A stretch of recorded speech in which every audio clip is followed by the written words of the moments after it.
Hello, listeners. Welcome to Marie Lives the Horror. This is episode 28 of the series of True Paranormal Ghost Stories. In tonight's episode, we hear a story of a child who had a run-in with a terrifying malignant force. We also have a switch from the horrifying when the spirit of a small boy says a sweet goodbye to a family friend. And a family has an interesting paranormal event when vacationing in France. Tonight's stories are presented in collaboration with the Clock Strikes 3 YouTube channel. Please be sure to stop by and check out some of her awesome content at the end of the video. The link to her channel will be down in the description below. So without further ado, step into my horror chamber as we live the horror together.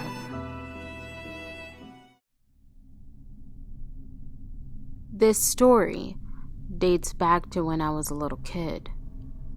I lived in a very old house that was just outside of Detroit.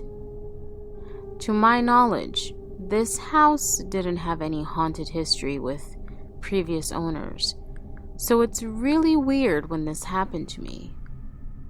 I was 5 years old when this happened.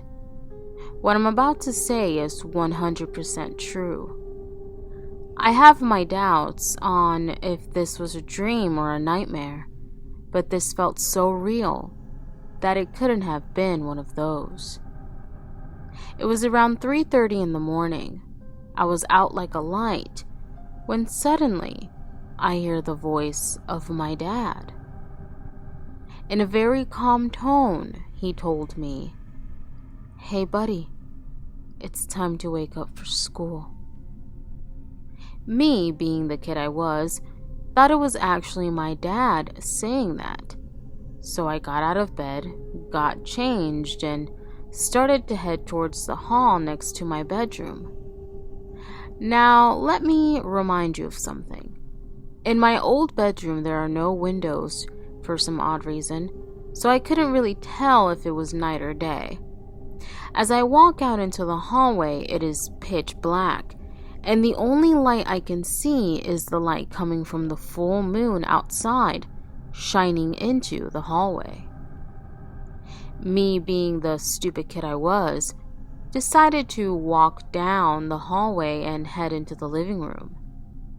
Now, just to give you the visual of the living room, when you walk down the hallway from my room, the first thing you see is a big window right in front of you, on the opposite side of the room. Then to the right of the window, there is a lazy boy rocking chair in the corner. Then there is a couch right next to the chair. When I walk down the hallway to the living room, the room is fully lit up by the moon outside, and with this light, I can see that my quote-unquote dad is sitting in the chair. I try to call out to him, "Hey, Dad. Dad, why did you wake me up? It's still nighttime." No response. I tried calling out again, "Dad, answer me." No response. I was getting really mad at that point, so I started heading back to my room. As I turned around to start heading back, I hear one of the most terrifying things I will ever hear in my life. It sounded like a beast was trying to yell at me to stop. As I hear this, I stop, shaking in fear as I turn around to see what my quote-unquote dad wanted. As I turn, I see this tall, black figure just hovering over me. It was solid like a stone statue, trying not to make any noise to get this creature's attention. Then right in my ear, I hear a calming voice saying, "Run." I bolted towards my room, locking the door right behind me and hiding underneath the bedsheets until it was morning. I told my parents about what happened that night, and they don't believe me. They just told me that it was a bad dream and that I shouldn't be worrying so much about it. It wasn't until the same morning I would find 3 long claw scratch marks going from the back of my neck to the lower part of my back. When I showed my parents, they finally believed that it wasn't just a bad dream. They called a priest to have him bless the house. And nothing even ghostly related has ever happened in that house again. A few years later, we had to move out of the house due to the size. We would end up with a house that had 2 stories. To this day, I have no idea what I saw or what I encountered on that night. One thing's for sure, I have believed in the paranormal since that night.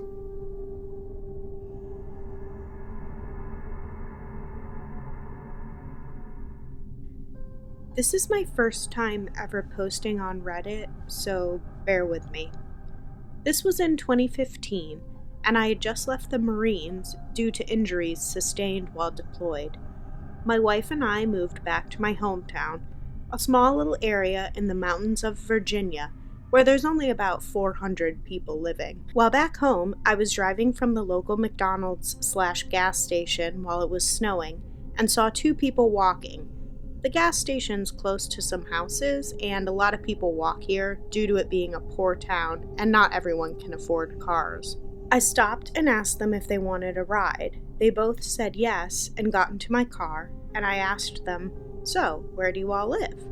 Both replied, "The yellow house at the end of the street." We started talking, and I casually said, "I used to live in that same house when I was a kid, from 7 to 11 years old." At that time, the woman asked me, "Did you have anything weird happen to you in that house?" I replied, "Yes, actually. I'm pretty sure there's something wrong with it, and I do not ever want to go back in there." They both looked at me with a pale, ghost-like face and said, "Oh my God, we thought we were going crazy." They began to explain that they would have things go missing, shadows would walk around, and one time they heard laughter from the basement. The male said he thought she was making it all up until he saw it himself today before they went walking. As they were leaving, all of the doors shut at the same time and plates went flying off the shelves. At this point, I'm very curious. I thought, okay, I never wanted to go back in, but I can't pass this up. My wife and I do dabble in some stuff with paranormal activity, so I exchanged numbers with them. They texted me inviting my wife and I to the house to check it out. My wife, being the curious one, thought it would be great to see where I spent some of my childhood. We went there, and as soon as we walked in, my wife got very ill. She looked at me and said, "You didn't tell me this place had bad energy." So we did our tour of the place, and as we walked, I explained what all happened there to me and my brother when we were younger. But before we left, we saw this black figure at the end of the hallway just staring straight at me as if glaring. I knew it remembered me because I could just feel the odd feeling of familiarity. Shortly after, we left, and we never heard from that couple again. The house burned down a couple months later from some kind of freak accident that the cops couldn't explain. Flashback to me as a kid. My mother had just made enough money for us to move out of Section 8 housing and was looking for a big enough place for her, my brother, and I. The yellow house had just come up for rent, and my mother got a tour set up for us to check it out. We went in midday and was looking around, and I decided to check out what was going to be my room.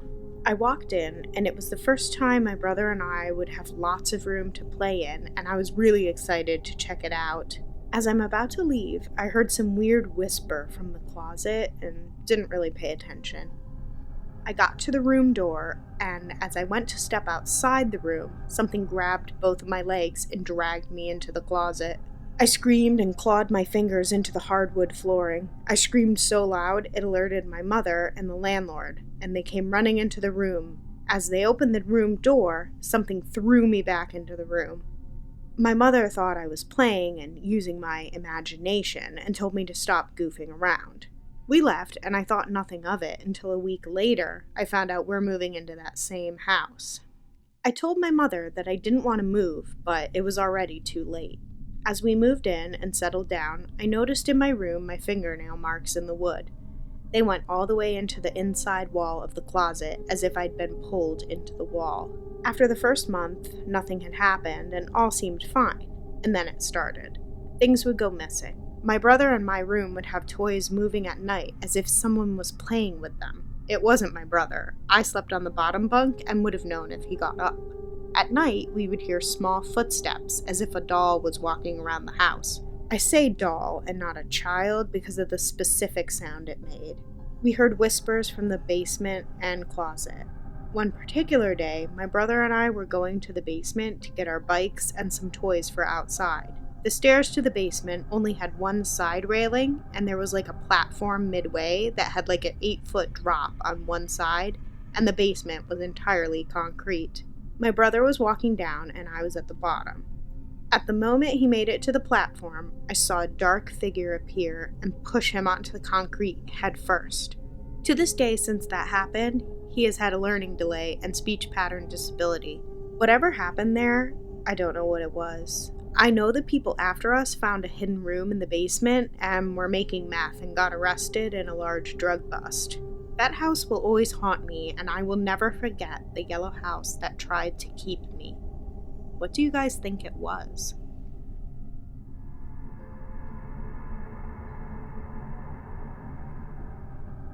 So this is a happy story. It was around September 2018. I had just moved back to my hometown from Baton Rouge. My grandmother and mother were both declining rather rapidly health-wise, so I came back to be closer to be able to spend more time with them and help them out when needed. So upon moving back, I stayed with 2 friends until I could find a nice house of my own. A year or so earlier, they had lost their 5-year-old in a house fire. He didn't die in the fire, but several days later due to carbon monoxide poisoning. It was a really sad situation, as it always is when such a young life is lost. T wasn't the typical 5-year-old. He was one of the most genuine, caring souls you could ever meet. This started happening a few days after I got there. I was sleeping in the living room on a blow-up air mattress. We all stayed up rather late, so I'd typically go to bed around 3 to 4 a.m. When I did manage to go to sleep, I'd hear a toy train going on. It was like a little zoo train. Did the typical chugs, chugs, chews, and would always make animal noises and spit out random facts about the animal. Anyway, I woke up to this around 5 a.m. the first night, not thinking much of it. They have 2 large dogs that I just assumed were up roaming around and bumped the train. I got up to cut it off and saw both dogs sleeping peacefully in the hallway. No big deal though, right? It happened again the next night, and I got slightly agitated. I get up once again to cut it off and decide to take the batteries out this time. Only there were no batteries in it. Kinda strange, but I wasn't scared or anything. The next day, I tell my friends about it. They get a smile on their faces and say, "Oh, T was just popping in to say hey to you."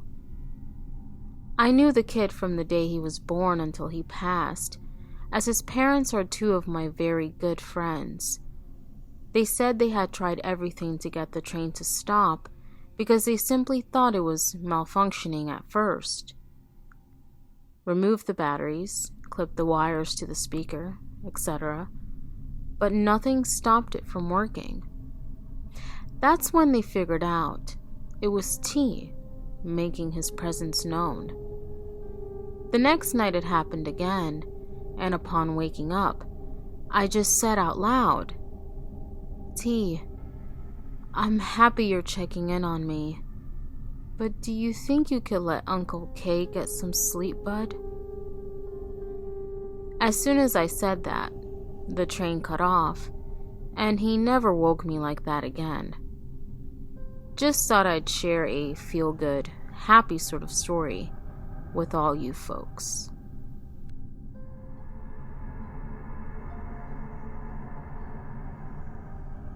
I came across this subreddit and saw some interesting stories. I have a story of my own that I'm willing to tell. It's funny because I don't really consider myself someone who believes in ghosts, but I do tell people this ghost story I experienced sometimes when people ask if anyone has had any weird things happen to them. Anyway, this happened. My family and another French family we know went on vacation when I must have been around 15-ish years old. I'm 30 now. We rented this old mansion in a French province. We had access to most of the house except for another part in which an older lady still lived, the mother of the people that were renting us the house. It started with the feeling that in every room I went in, I never wanted to be alone.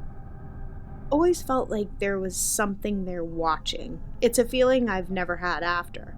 I shared a room with the 2 other children that were there of the other families. I shared a bed with the older boy, and his little sister was in a single bed next to us. I heard everyone was sleeping because of their rhythmic breathing, but I couldn't get to sleep. And then I started to hear this ticking noise at the end of the bed, like really close. I got freaked out and woke up the boy sleeping next to me. The ticking stopped exactly that moment, and he told me to stop tripping and go to sleep.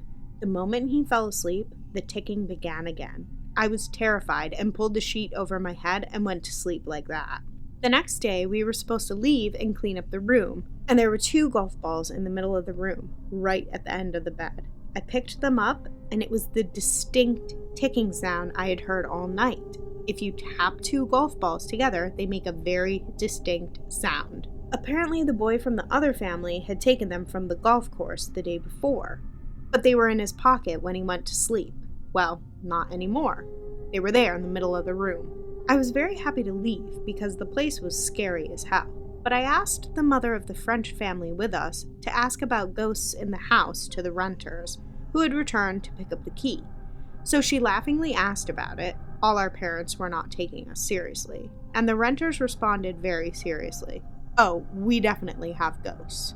They explained how their collection of mini liquor bottles, which were sorted from small to big, would be hustled around when they came down in the morning, or footsteps rushing up and down the stairs during the night while nobody was up. Another scary one was when a glass cabinet had a glass shelf that was put exactly on top of the glasses on the shelf under it, even though they ran down because they heard everything shatter. Nothing was broken. Some other things happened while we were not at the house which seemed noteworthy. Our car just randomly stopped working on a certain path between a cornfield on the way during a day trip. Then, on the way back, it just stopped working again randomly at that exact same spot. All the electricity would shut off, but it would start again and we could drive off again. It's just weird because that stuck with me too. I felt like the house in that experience was connected. My mother, years later, told me she had heard someone speaking outside the toilet in the middle of the night. Writing all this down is giving me goosebumps. Anyway, just a story of a single experience. Thoughts?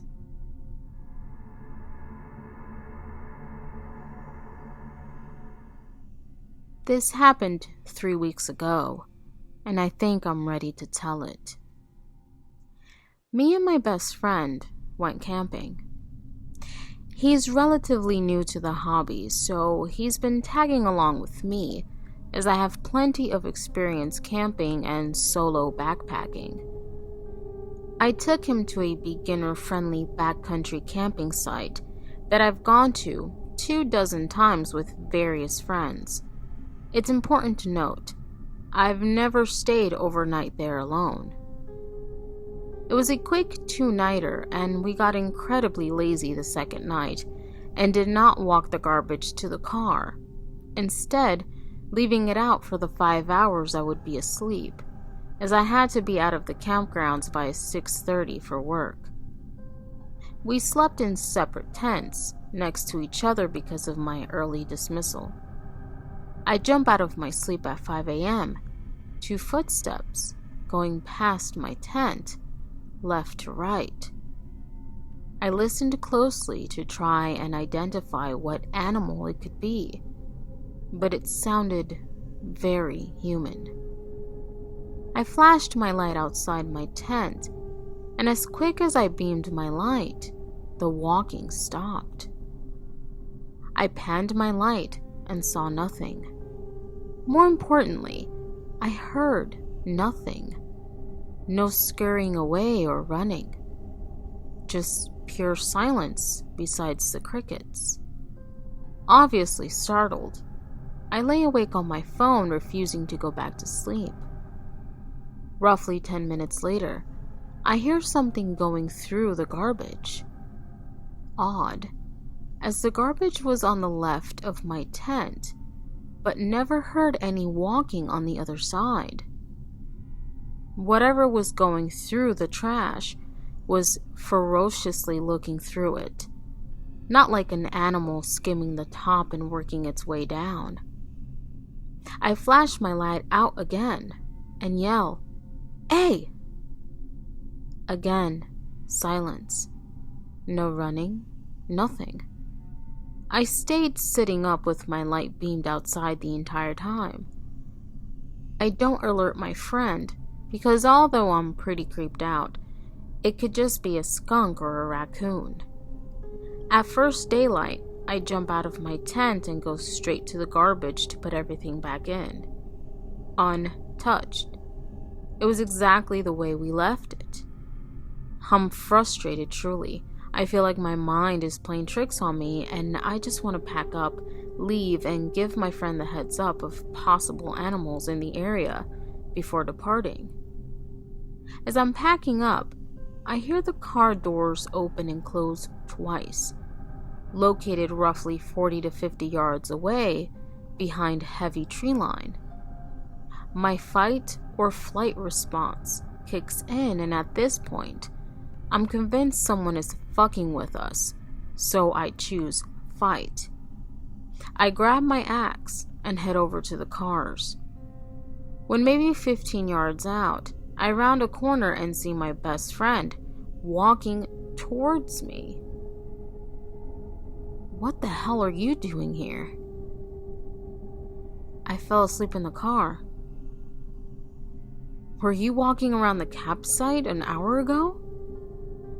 "No, I've been in the car the whole night." "You were still at the campfire when I called it a night. When did you go to the car?" "Truthfully, I can't remember."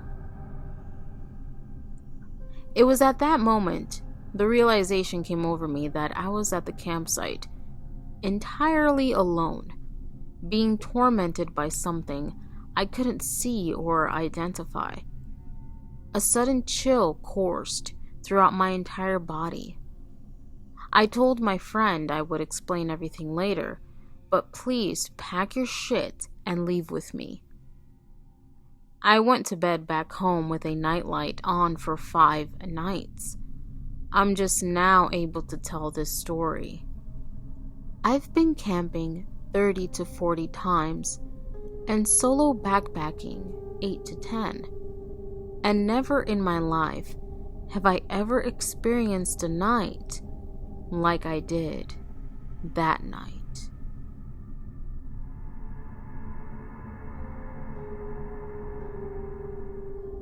When I was a junior in college, I lived in a fraternity house with 40 plus other guys. As you can imagine, getting any personal time for studying, relaxing, or just peace and quiet was beyond rare. That December, before Christmas break, one of my friends suggested we drive a few hours north. I went to school in Michigan, to their family's cottage where we could all just unwind before final exams and the much-needed winter break. As we drove up to the cottage, it was picturesque. Snow softly falling, beautiful trees surrounding the property, frozen lake illuminated by the cottage exterior lights. It was just what we needed. Think of a Thomas Kinkade painting. As cliche as it sounds, his family had been coming up to the lake for a number of years and had only recently, within the past 5 years or so, purchased this place from an elderly couple that had passed and had lived there their entire lives. Throughout his childhood, they would always pass by this house and remark that it was haunted. Since the folks that lived there were retired, they weren't as active as the other lake dwellers, and being that their home sat a little further off the water and was canopied by trees, it always seemed to be in the shadows and never in the sun, which gave it that additional spooky look and feel. When the couple did ultimately pass, his family purchased it with the intention of building a more modern lake house in its stead. But I digress. So we pull into the driveway and trudged up the walkway through 6 inches of soft, powdery snow. Once we got inside, we immediately started to unload our groceries and start the dinner process, of which I was in charge of. The place was cozy, warm, and something you'd expect an older person's home to look and feel like. A fire was started warming the place, and I had just started cooking some steaks and shrimp in the kitchen. As college kids, you can imagine the excitement and luxury we felt when we opened their freezer and saw it was stocked with steaks, shrimp, chicken. We'd been living on mac and cheese, so this was something we were even more excited about. I had just mixed a drink, the fire was warm, and the radio was on. We couldn't have been happier. To set the scene and layout of the property, the house was sitting about 50 yards from the water and on a slight hill. The nearest neighbor was over half a mile away, and the drive up was about 300 yards from the road. So we were nestled back in relative isolation. There had also been a steady snowfall that evening, so there was about 6 to 8 inches of snow surrounding the house and covering the deck. So if, let's say, a squirrel had walked up to the house, its tracks would have been easily seen as the exterior lights illuminated the entire exterior. Even sensor lights were installed along the side walkway. We felt as safe as one could be. It was nearing 9 p.m. and we were starting to really feel it and unwind. We poured another drink and the food was nearly done. The smell of cooked steak wafted through the house. We all had these smiles on our faces, knowing we were living the life while the other guys back at school were living on top of each other and dealing with the nightly chaos only a gaggle of college boys living under one roof can create. The juxtaposition was stark, and we couldn't have been happier. Dinner was nearing being finished, and the police's "every little thing she does is magic" was on the radio. This was 1994, so no iPod, etc. We were old school and tuned into the local radio station. The days when you felt that extra tingle when the station played a song you loved. Like you and the DJ were on the same page with what good music is. We were feeling it right when the song was feeling it too. We cranked the volume and started dancing around. Life couldn't get any better. A nice buzz, a great meal on the way, in a cozy, tucked-away cabin. Holidays on the way, a roaring fire. As a young man who grew up modestly, it was one of those moments. Until it wasn't. As we cranked the volume up to, we'll just say, pretty loud, we heard the 3 loudest knocks on the back door, and it stopped us. And the police, probably. Right in our tracks. It was so obvious someone was at the back door, we all just stared at each other with scared, confused looks. Who in their right mind was out on a winter night and at our door? Who could we possibly be disturbing? A chill ran through me immediately because no matter who was at the door, it wasn't a good thing. My friend, whose family owned the place, ran to the back door and came roaring back, and with a look of sheer terror on his face, said, "Someone's in the house." The back door was slightly open, and someone had slipped in the house. I can't describe the fear that gripped me. We panicked and froze. What should we do? Grab the fireplace poker? A kitchen knife? What was this person's intention? What were they armed with? Why had they knocked and announced their presence only to slip into a hiding place? I can't stress how loud the knocks on the door were. It wasn't one of those "did you hear that" moments.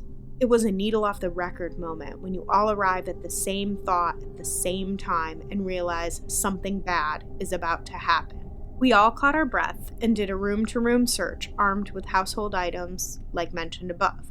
By the time we got back to the main room with the fireplace, we glanced outside to see where the snow tracks originated from. Expecting to see snow prints from the road or, heaven forbid, the woods, we were stunned to find that the snow was undisturbed.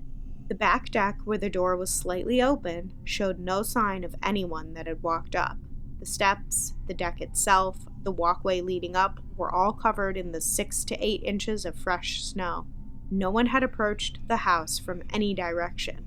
What the heck was going on here? Whatever it was, there was no person in the house.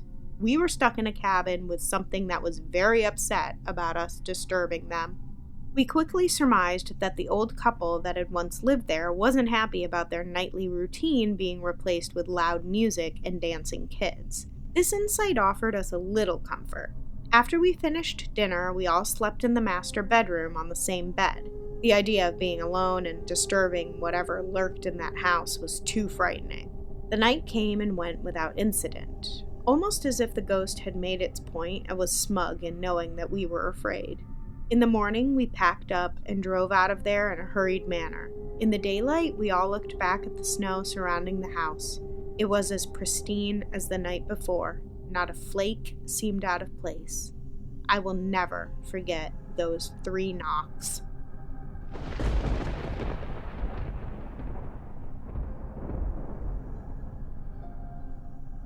Hello, listeners.